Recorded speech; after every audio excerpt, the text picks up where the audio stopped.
Cloud, c'est le nom que j'ai donné à la série sur laquelle je travaille actuellement. C'est une série qui est orientée vers la cartographie au sens large.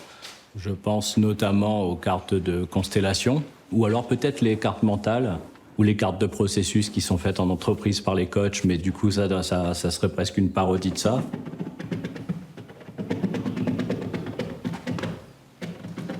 Je vois la surface de la toile comme le lieu où je dépose des traces, des signes. Et à partir de cette juxtaposition de signes de nature différente, ça peut être des traces de peinture, ça peut être des mots, ça peut être des motifs. À partir de cette juxtaposition de motifs, je crée des écosystèmes de signes qui, pour le spectateur, vont devenir des jeux de pistes.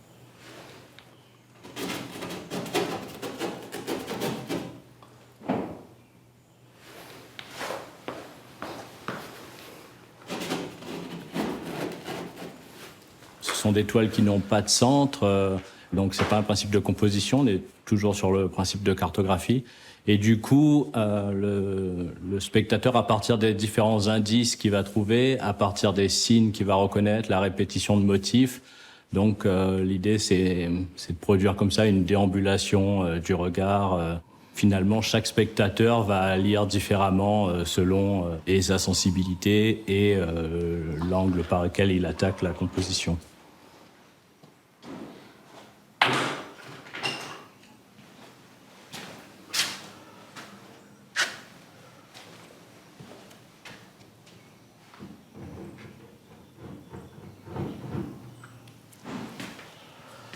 Les motifs viennent de mes carnets de croquis, ce sont des séances de dessin et j'essaye de confronter des choses qui sont très différentes. Et donc le mot souvent va non pas illustrer mais compléter une forme ou la contredire. Et c'est à partir de ce qui se passe entre la forme, la tâche ou le mot, c'est à partir de la juxtaposition aussi de mots différents ou de tâches différentes que va se créer une narration.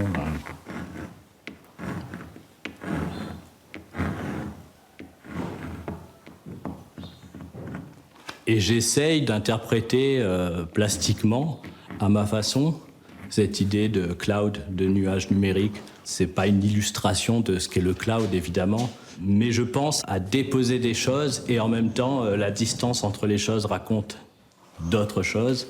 Les éléments juxtaposés racontent des histoires.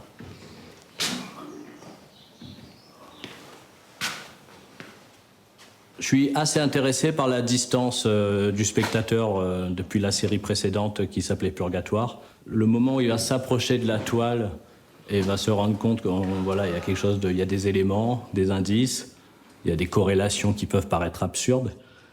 Et en même temps, il doit bien se débrouiller avec tous ces éléments qui sont sous ses yeux.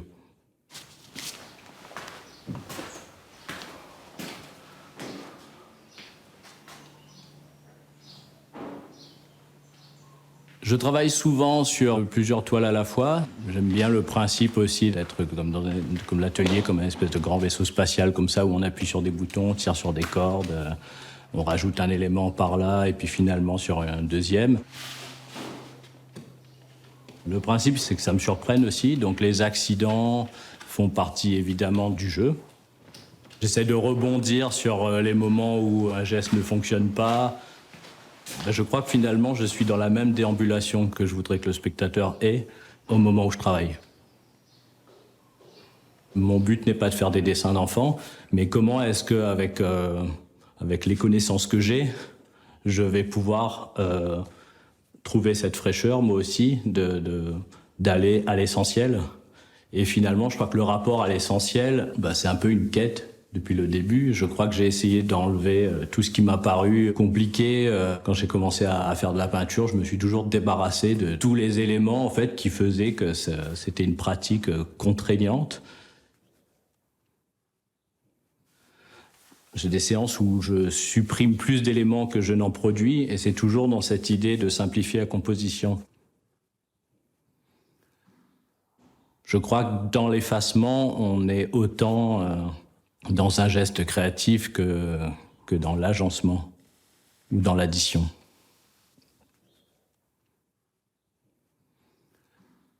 dans ce monde saturé d'images, est-ce que finalement, j'avais l'impression que les peintures que je faisais étaient de nouvelles images. Puis finalement, je crois que ça l'est malgré tout. Mais j'ai essayé de produire une série qui soit au-delà de l'image. Et le dépouillement permet justement d'avoir quelques éléments comme ça, et puis une présence physique du tableau.